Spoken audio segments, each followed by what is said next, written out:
지난 한 해 동안 우리 하나님께서 우리를 어떻게 축복해 주셨는지, 또 어떻게 여기까지 인도해 주셨는지를 세어보면서 감사하는 추수감사주일로 지키는 날입니다. 여러분들이 출애굽기 23장 15절 16절을 보면 유대 백성들에게 꼭 지켜야 될 3개의 절기가 있음을 이야기하는데, 그 중에 하나가 유월절이고 하나는 맥주절이고 또 하나는 초막절이라고 이야기하면서 그것을 지키라고 하셨습니다. 우리가 무교절이라고도 일컬어지는 그 유월절은 이스라엘 백성들이 430년 동안 종로로 타다가 하나님의 그 크신 권능의 팔로 건져냄을 받고 해방되어서 자유케 된 것에 대한 감사를 드리는 절기가 유월절이고요. 신약시대에 와서는 유월절의 어린 양 되신 예수 그리스도의 죽음과 부활로 죄와 사망에서 자유케 되고 오늘 새롭게 한 길이 열려지게 된 것을 기념해서 부활절로 지키게 됩니다.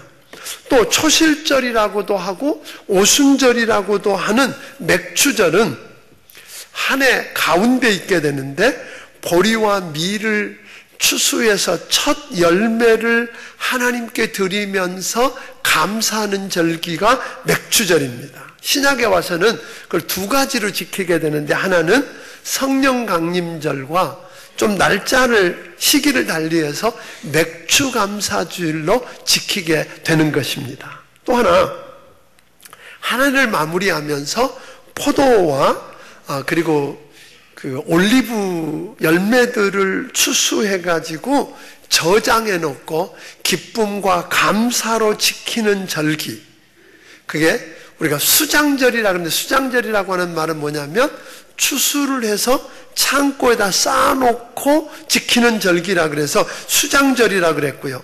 또 그때가 되면 뭘 했느냐면, 이 수장절에 뭘 했냐면 종려나무 가지 같은 그런 잎들을 얼기설기 얽혀서 초막을 짓고 집에서 나와서 일주일 동안 그 초막에 살면서 40년 동안, 출애굽한 다음에 40년 동안 그 긴 광야 생활을 하나님께서 어떻게 돌보고 인도하고 그들을 보호하셨는지에 대한 은혜를 기억하면서 지키는 절기가 뭐예요? 초막절, 그렇게 부른 겁니다. 그러니까 지금 우리가 추수감사로 지키는 절기는 바로 어디서 왔어요? 이 초막절이라고 하는, 수장절이라고도 하는, 또는 장막절이라고 일컬어지는 여기서 온 것입니다. 자, 어떻든 430년 동안 애굽에서 종로로 타다가 해방되어 자유케 되어서 광야로 저들이 나오지만, 광야에는 그들이 거할 수 있는 처소가 없었다는 겁니다.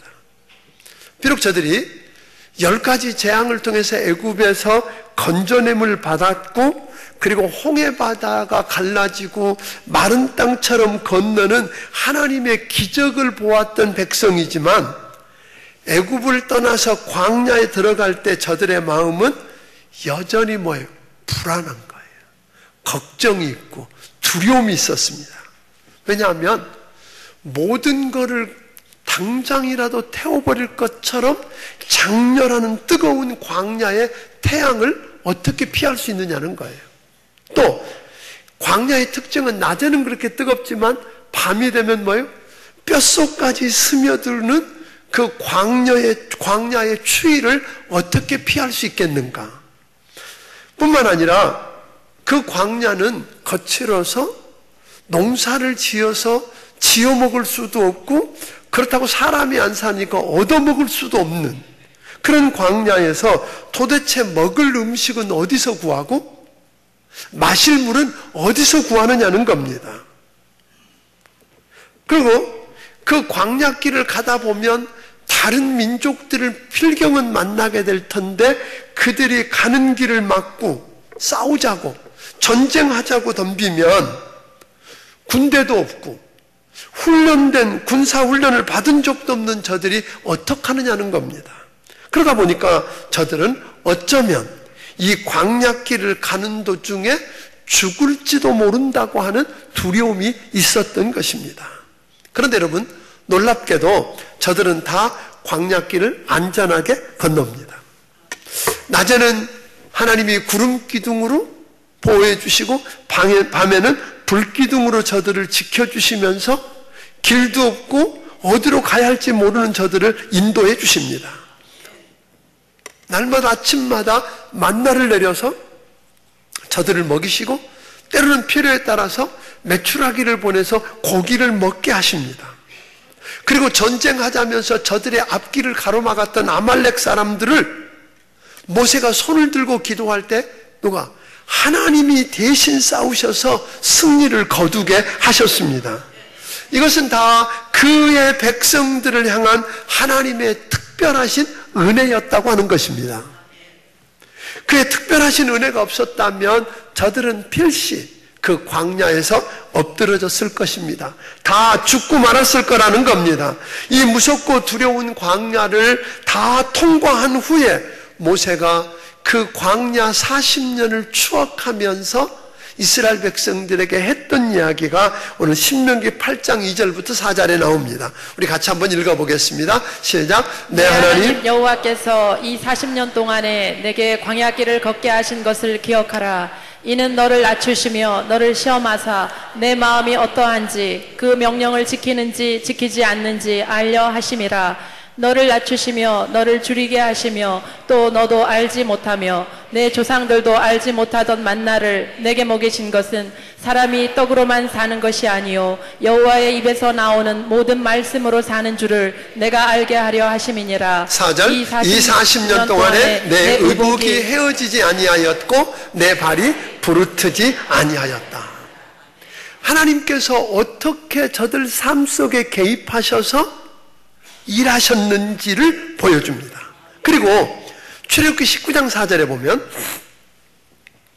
하나님께서 그들을 어떻게 이 광야를 인도하셨는가를 보여주는 이야기를 하는데 우리 출애굽기 19장 4절을 같이 읽어봅니다. 시작. 내가 애굽 사람에게 어떻게 행하였음과 내가 어떻게 독수리 날개로 너희를 업어 내게로 인도하였음을 너희가 보았느니라. 이게 보니까 다시 말하면 저들이 노예 생활에서 어떻게 자유함을 얻고 그리고 그 이후에 이르는 광야 생활에서 안전한 여정을 거쳤는가. 그것은 보니까 하나님의 전적인 개입과 보호하심이었다 하는 것입니다.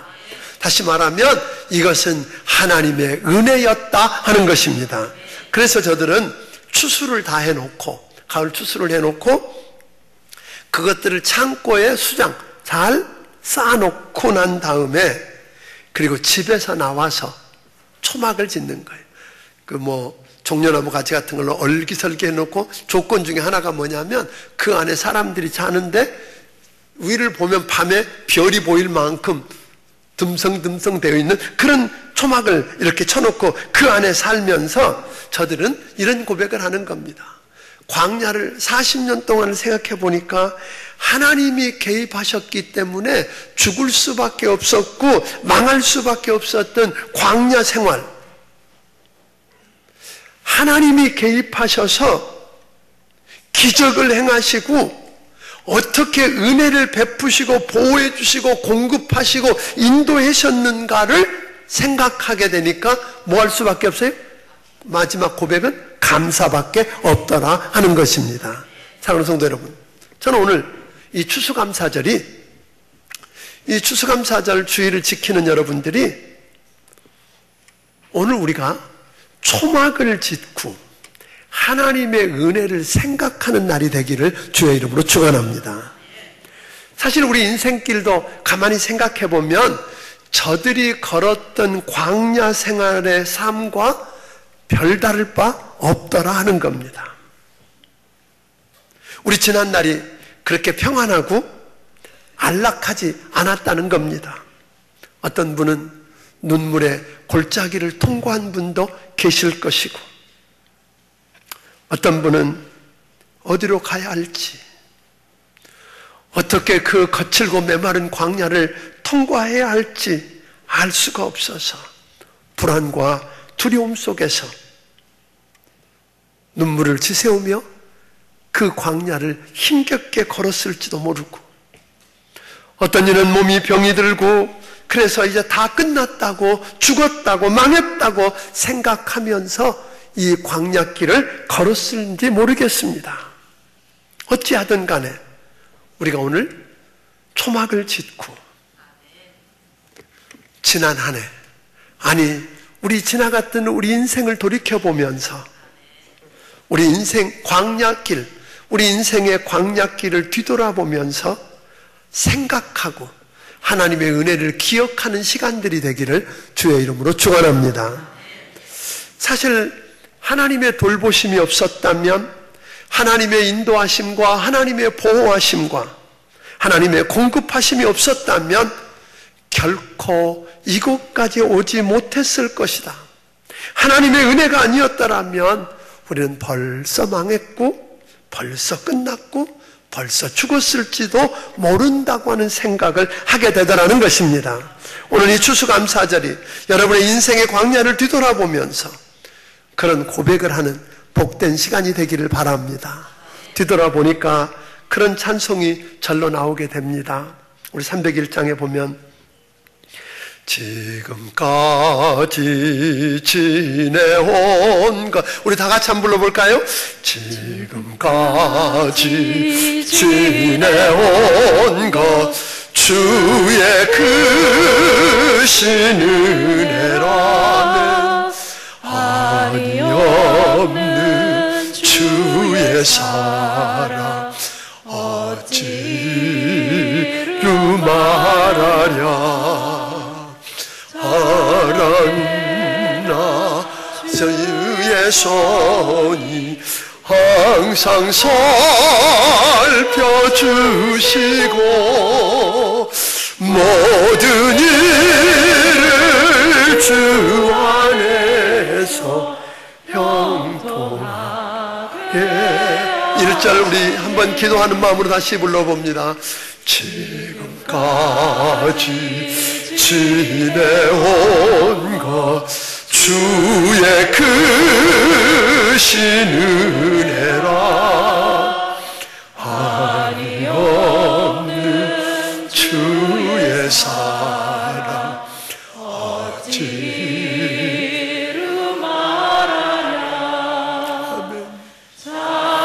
깨나 주의 손이 항상 살펴주시고 모든 일을 주 안에서 영통하게 하시네. 지난 날들 생각해 보니까 내가 똑똑하고 잘나서 된 줄 알았는데 우연히 운이 좋아서 시기를 잘 만나고 지혜로워서 된 줄 알았는데 그게 하나님의 은혜였다는 겁니다. 하나님이 아까 신명기 8장에서 말한 것처럼 힘겨울 때 나를 안고 가셨고 업고 가셨다고 이야기합니다. 그런데요, 아까 신명기 8장에 있는 말씀을 다시 뒤돌아보니까 그런 거예요. 우리로 눈물을 흘리며 아파하면서 할 수밖에 없게 했던 그 광야, 그 광야는 하나님이 나를 망하라고 죽으라고 만들어 놓으신 거 아니더라는 거예요. 나를 훈련하고 단련하고 그래서 나를 하나님 형상 닮은 하나님의 사람으로 만들어 가시고 빚어 가시려고 축복의 통로가 되어서 오늘 살게 하려고 보여주신 하나님의 사랑의 표현이었다고 하는 겁니다.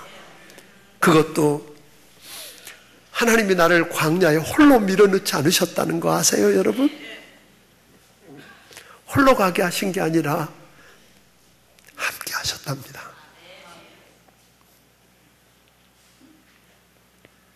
그분이 우리와 함께 걸으셨습니다. 과거, 지난주에 이야기한 것처럼 과거 가만히 생각해 보니까 하나님의 은혜가 다 은혜였다라고요.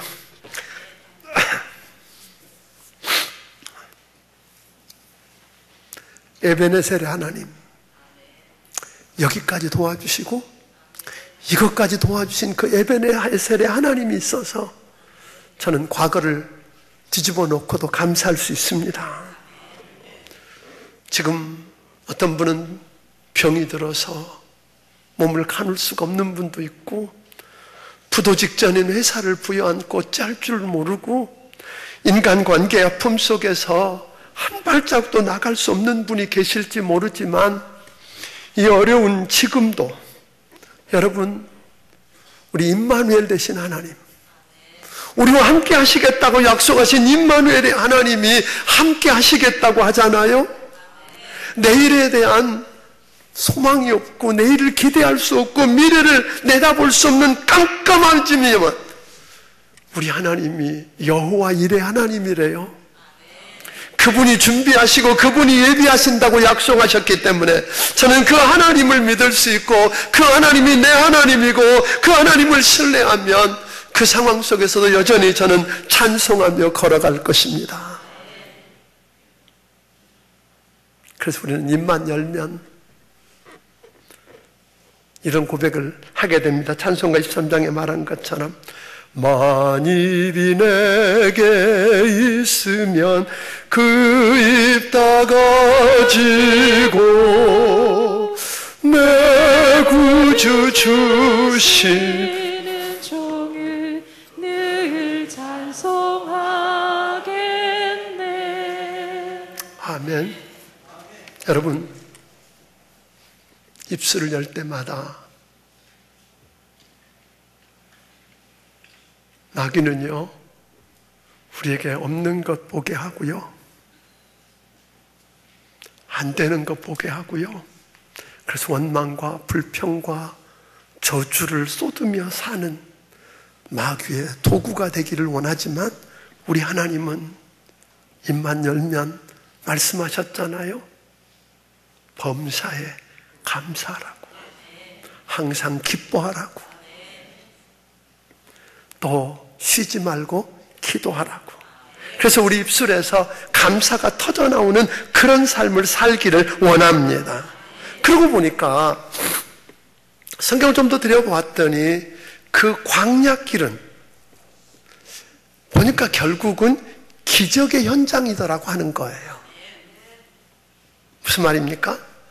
광야에 나타났던 구름 기둥, 불 기둥, 그리고 날마다 농사를 지을 수 없는 그곳에서 마침마다 내려주셨던 만나, 메추라기, 반석에서 내신 물, 발이 부르트지 않고 옷이 헤어지지 않고 신발이 헤어지지 않게 했던 거, 이거 어느 것 하나 기적이 아닌 것이 없더라는 거예요. 다시 말하면 우리 광야 같은 인생길도 하나님이 개입하셔서 일하시는 기적이 없으면 갈 수 없는 곳이라고 하는 것입니다. 이스라엘 백성들이 40년 광야 생활은 결국은 뭐였어요? 하나님이 개입하셔서 일하신 기적의 현장이었어요. 기적으로 그 일을 갔는데 오늘 우리 인생도 마찬가지더라. 사랑하는 여러분,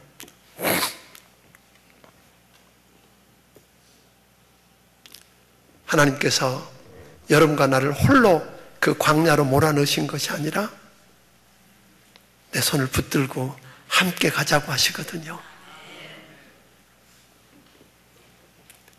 그래서 우리 주님은 우리와 함께 가시면서 우리 삶 속에 개입하셔서 일하시는, 기적이 없이는 그 광야를 통과할 수 없는 줄 아시고 그 기적을 오늘도 행하기를 원하십니다. 그렇다면 어떻게 우리 삶의 현장에 그 기적을 날마다 경험하며 살 수 있을까요? 어떻게 우리 삶의 현장에 그 기적을 불러올 수 있을까요? 예수님은 오늘 본문을 통해서 우리에게 이렇게 가르쳐 주십니다. 물론 저는 오늘 이 본문을 다 해석하지 않을 겁니다. 그러나 이 본문은 요한복음 6장에 나오는 1절부터 14절에 보면 사복음서에 다 나오는 너무나 익숙한 오병이어의 사건이 나오는 걸 보게 됩니다. 즉 다시 말하면 보리떡 5개와 물고기 2마리를 가지고 5,000명, 장정만 5,000명을 먹이고도 12광주리가 남는 이야기입니다. 오늘 이 기적이 일어난 것을 조금 더 들여다보면 예수님이 갈릴리를 건너서 벳세다 광야에 가 계실 때에 예수님이 거기 계시다는 소문을 듣고 수많은 사람이 몰려왔어요. 남자 장정만 떡을 먹은 사람이 5,000명이었다니까 아이들, 여자들을 합치면 수만 명이 되었을 것입니다. 그 많은 사람들이 몰려왔어요. 그런데 오늘 똑같은 본문이 있는 다른 성경을 대조해 보니까 음식을 먹은 지 여러 날이 되었대요. 주님 따라다니느라고 음식을 못 먹었어요. 그래서 기진해 가는데 아무도 관심이 없는 거예요. 그래서 예수님이 그들을 불쌍히 여기시고 긍휼히 여기셔서 그들에게 먹을 것을 주라고 하십니다. 뿐만 아니라 오늘 본문에 있는 말씀을 보면 5절에는 그렇게 이야기합니다. 빌립에게 오늘 어디서 떡을 사서 이들에게 줄 수 있겠냐고 묻는 장면이 나와요. 우리 주님만 관심을 가지셨어요. 사실 주님의 관심이 있는 곳에, 주님의 긍휼과 오늘 여러분 불쌍히 여김을 받는 그곳에 기적이 일어납니다. 그런데 그 기적이 일어나는 현장을 좀 더 들여다보면 이런 이야기예요. 예수님의 제자 중에 빌립이 나옵니다. 예수님 그 말씀을 듣고 빌립이 계산기를 두들기기 시작합니다. 그게 7절입니다. 같이 읽어보겠습니다. 시작. 빌립이 대답하되 각 사람으로 조금씩 받게 할지라도 200데나리온의 떡이 부족하리이다. 여기 보니까 빌립은 계산기를 두들겨 보니까 거기는 수만 명의 사람들이 있는데 그들에게 얼마씩 먹여? 조금씩 떡을 주어도 200데나리온 가지고 부족할 겁니다. 이런 이야기예요. 무슨 말이에요? 1데나리온은 그 당시에 장정 한 사람의 하루 품삯이니까 요즘으로 쳐서 그저 5만 원만 계산해도 쉽게 1,000만 원. 근데 그걸 가지고도 뭐예요? 부족할 거고, 더 문제는 뭐죠? 그 돈이 있어도 떡 살 곳이 없고 뭐 이런 이야기거든요. 그러니까 빌립의 이야기는 결국은 뭐 한다는 거예요? 이제 아니 저들 우리가 불러온 겁니까? 자기들이 좋아서 재발로고 왔으니까 저희들이 알아서 가게 내버려 두자는 거 아니에요. 이런 빌립 같은 사람이 있으면 그러니까 빌립은 안 된다는 거예요. 못 한다는 거예요. 할 수 없다는 겁니다. 요즘도 우리도 빌립 같은 사람들이 있을 수 있어요. 그런데요, 성경 어느 곳을 들여다봐도 빌립같이 계산하는 사람을 통해서 하나님의 역사를 이룬 적이 한 번도 없어요. 여러분들이 아는 것처럼 이스라엘 백성들이 가데스 바네아에서 정탐꾼을 12명 보내게 돼요. 그런데 그 중에 10명이 뭐라고 말합니까? 가보았더니 성은 견고하고 난공불락의 성이고 그 안에 있는 사람들은 안악 사람들로 기골이 장대한 거인들입디다. 그러니까 우리는 가서 싸우면 죽습니다. 안 됩니다. 돌아갑시다. 이런 이야기 했거든요. 왜요? 저들이 얼마나 분석이 정확하고 맞는 말이었어요. 다. 그러나 한 가지 모르는 게 있었어요. 하나님을 빼놓고 계산하면 안 돼요. 그러나 하나님을 넣고 계산하면 되더라는 거예요. 아멘? 빌립도 하나님을 빼놓은 거예요. 저 여기를 옆에서 지금 그걸 돕기 위해서 말씀하시는 예수님을 빼놓고 계산하니까 작게 줘도 부족할 거고 안 되고 틀렸고 이런 이야기 하는 거예요. 그런데 안드레라는 제자가 등장합니다. 안드레라는 제자가 8절 9절 한번 읽어보고 이야기하겠습니다. 시작. 제자 중 하나 곧 시몬 베드로의 형제 안드레가 예수께 여짜오되 여기 한 아이가 있어 보리떡 5개와 물고기 2마리를 가지고 있나이다. 그러나 그것이 이 많은 사람에게 얼마나 되겠사옵나이까. 여러분, 이 안드레라는 제자는 무슨 그렇게 대단한 일을 한 똑똑한 대단한 제자는 아니었어요. 그런데 오늘 이 제자가 그 문제를 들여다보고 가서 주님 말씀 앞에 가서 뭐예요? 보리떡 5개와 물고기 2마리 갖고 있는 도시락 하나를 들고 있는 아이를 데리고 예수님께 왔어요. 빌립의 문제는, 이 안드레의 모습은 어떤 모습이냐면 지금 이들에게 떡을 먹이지 않으면 안 된다고 하는, 그런데 떡이 없다고 하는, 그 문제를 안고, 근데 자기 힘으로 못하니까 그 문제를 가지고 예수님께 가지고 왔다는 거예요. 여기 기적의 시작이에요. 비록 보리떡 5개밖에 안 되고 물고기 2마리밖에 안 돼서 별것 아니지만 주님께 드리면 역사가 일어날 거라고 믿고 가지고 왔다 이 말이에요.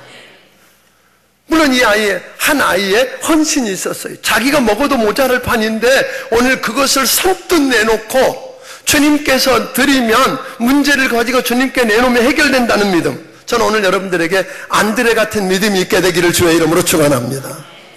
무슨 큰 일을 하기 위해서 우리가 계산기를 두들기기 전에 오늘 내 생각으로는 안 되지만 이거 갖고 안 될 것 같지만 문제를 가지고 그러나 내게 있는 작은 것을 희생해서 내놓고 주님께 드려서 주님이 일하시게 하면 기적이 일어나더라는 거예요.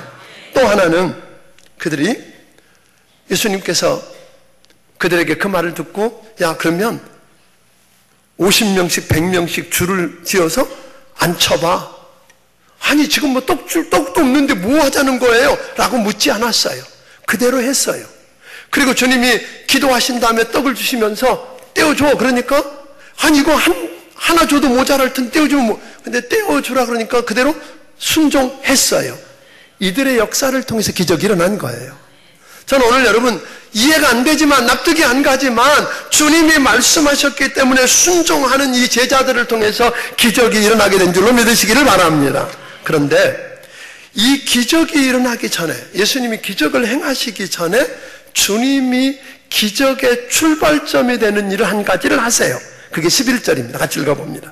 자, 시작. 예수께서 떡을 가져 축사하신 후에 앉은 자들을 나눠주시고 물고기도 그렇게 그들의 원대로 주시니라. 여기 보니까 예수님은 지금 보리떡 5개와 물고기 2마리 수만 명이 앞에 앉아있고 그들을 먹여야 되는데 아주 하찮은 한 사람이 먹어도 모자랄 것 같은 그걸 하나를 하찮은 것을 들고 하늘을 우러러보며 하나님 앞에 축사했다. 이 말을 축사했다는 말은 쉽게 말하면 감사기도 드렸다 이런 말이에요. 쉽게 말하면 축복하고 감사기도 드렸다. 여러분 그게 감사기도 드릴 상황입니까? 지금 몇 톤 트럭으로 끌고 왔어도 모자랄 판인데 그런데 예수님의 그 놀라운 가찮아 보이는 작은 보리떡 5개와 물고기 2마리 그것을 들고 하늘을 우러러서 하나님을 바라보며 감사기도를 드리는 예수님, 이것이 바로 여러분 보리떡 5개와 물고기 2마리 가지고 5,000명을 먹이고도 12광줄이 넘치게 남는 기적의 출발점인 것을 믿으시기를 바랍니다. 자, 결국은 무슨 이야기예요? 감사가 기적을 불러온 것입니다. 아멘. 감사는 기적을 낳습니다. 감사하는 자에게 감사할 더 일들을 가지고 오시는 것을 경험하게 될 것입니다. 나중에 예수님이 최후의 만찬을 할 때도 보면 그렇습니다. 세상 죄를 다 짊어지시고 십자가에 죽으실 것을 빤히 알고 그걸 바라보시는 예수님이 마지막 식사 때에 떡을 들고 하늘을 우러러 축사하시고 무슨 말이죠? 지금을 죽음이 예견된 자리에 자기 근데 그 자리에서 눈물로 떡을 먹어도 모자란데 그 자리에서 그 떡을 하나님을 바라보며 감사기도를 드리는 축복하시는 모습을 보게 됩니다. 예수님의 이 감사기도는 십자가의 승리요 부활의 승리로 나타나게 된 줄로 믿으시기 바랍니다. 또 하나 예수님이 요한복음 11장 41절부터 44절에 보면 나사로의 무덤 앞에 서셨을 때의 모습이에요. 예수님이 오셨을 때는 이미 나사로가 얼마가 됐다고 죽은 지 나흘이 지나서 냄새가 나는 상황이라 그랬어요. 그 죽음을 눈앞에 놓고 거기에 통곡하며 슬퍼하는 많은 무리들이 있고 어떻게 할 수 있는 상황이 아무것도 없는 그런 곳에서 우리 주님은 하늘을 우러러 감사기도를 드리십니다. 42절 우리 같이 한번 읽어보겠습니다. 시작. 항상 내 말을 들으시는 줄을 내가 알았나이다. 그러나 이 말씀 하옵는 것은 둘러선 무리를 위함이니 곧 아버지께서 나를 보내신 것을 그들로 믿게 하려 함이니이다. 네, 41절에 보니까 내 말을 들으신 것을 뭐합니다? 감사. 그 무덤 앞에 첫 번째 시작이 뭐예요? 감사기도예요. 아니 그게 감사기도 드릴 상황이냐고요. 사람이 죽었고 냄새가 나고 이제 어떻게 할 수 없는 그 상황 속에서 우리 주님은 뭐하고 계셨다고요? 감사기도 드렸어요. 무슨 이야기예요? 내 말을 지금까지 들으신 것을 감사하고 또 들으실 것을 감사하기 때문에 하나님이 내 말을 들으시고 살려주실 것을 믿고 감사하는 거예요. 이 기도가 여러분 죽은 나사로를 살리는 기적의 시작이었습니다. 저는 오늘 여러분의 삶 속에서 이런 역사들을 보게 되기를 주의 이름으로 축원합니다. 우리 주님은요, 어려운 환경을 보신 게 아니었어요. 어려운 상황을 보신 것 아니에요. 우리 주님은 하늘을 우러러서 하나님을 바라보고 하나님께 집중하고 하나님께 감사했더니 하나님이 죽은 나사로를 살리시고 아멘 감사하도록 만드셨던 것을 보게 됩니다. 좀 더 구체적으로 요한복음 17장 누가복음 17장 11절부터 19절에 보면 10명의 문둥병자가 등장하는 걸 보게 됩니다. 사실 원래 요즘 문둥병이라고 그러면 안 되죠. 나병이라고 그래야 되는데 습관이 돼서 자꾸 문둥병자라 그러는데 이 나병이 요즘도 어려운 병이잖아요. 완치는 안 된다 그러잖아요. 다만 그 더 이상 이제 병이 나가지 않도록 하는 데까지는 성공을 해서 감사하죠. 원상으로 되돌릴 수는 없지만 이제 거기서 멈추도록 하는 데까지 성공을 했지만 과거에는 그게 안 되었어요. 그러니까 문둥병에 걸리면 집에서 쫓겨나고 공동체에서 쫓겨났어요. 그러니까 혼자 살 수가 없으니까 저들은 대부분 어떻게? 한 무리를 이루어서 문둥병자들끼리 무리를 이루어서 살게 되었어요. 그들은 사람들 가까이 갈 수가 없는 거예요. 만약에 사람들이 자기에게 다가오면 나는 부정하다고 외쳐서 사람들이 자기에게 접근하지 못하도록 이야기해야 돼. 안 그러면 돌에 맞아 죽는 거예요. 불행한 사람들이 희망이 전혀 없는 절망에 오늘 삶을 살고 있던 저들이에요. 그런데 소문을 들었잖아요. 예수라는 분이 오셨는데 안진뱅이를 일으키고 장님을 눈뜨게 하고 벙어리 말하게 하고 아멘. 오늘 죽은 자를 살린다더라.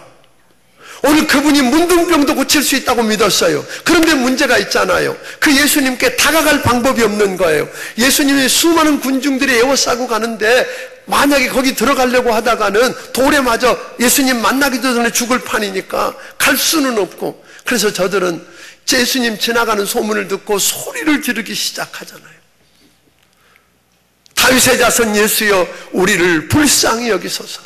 어떤 사람은 소리를 질렀을 것이고 어떤 사람은 떼굴떼굴 굴렀을 것이고 어떤 사람은 뛰면서 하나님 앞에 절규하며 살려달라고 부르짖었을 거라고요. 그때 예수님이 들으시고 그런 말씀하시죠. 가서 제사장에게 내 몸을 보이라. 그 당시에 문둥병에 걸렸다가 나으면 제사장이 확인해서 나았다 그러면 공동체로 돌아갈 수 있고, 그렇지 않으면 못 돌아가는 거예요. 그래서 저들 10명은 그렇게 가서 나을 걸 믿고 예수님 말씀대로 뛰어가는데 가는 도중에 10명이 다 문둥병이 나았대잖아요. 아멘?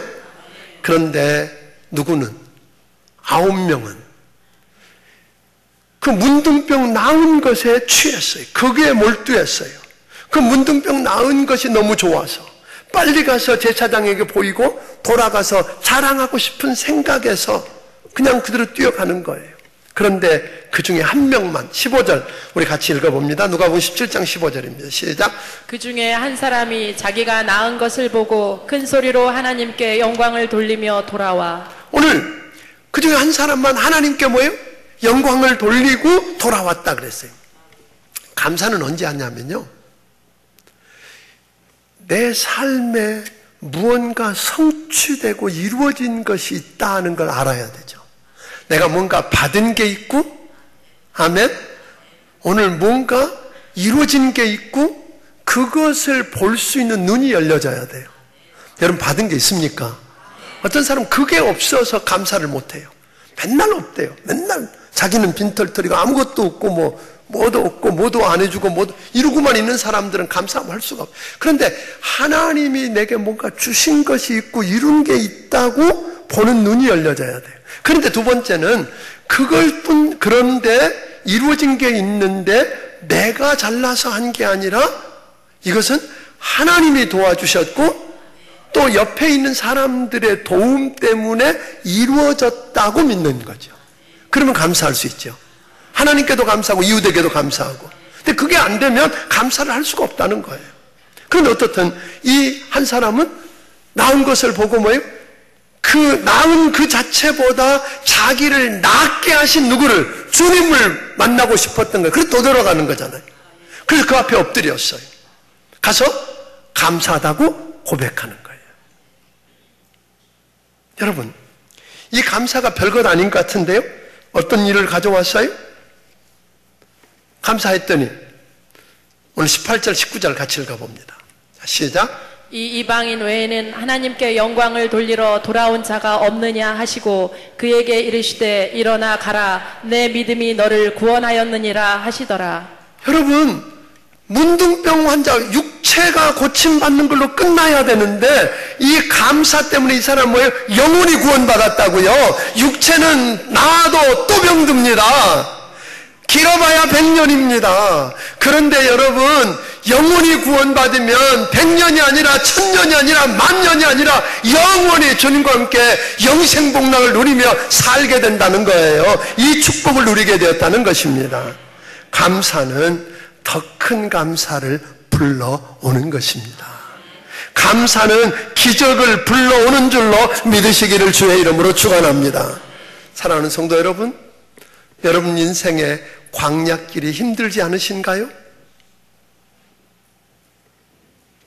혼자 가기가 두렵고 불안하지 않으신가요?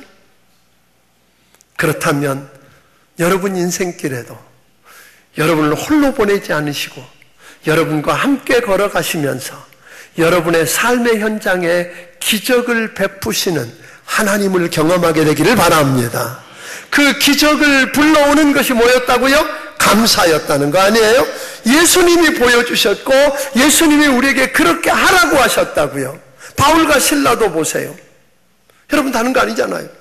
매 맞고 감옥에 처박혀 있는데 찬송하며 감사하더니 하나님이 뭐였어요?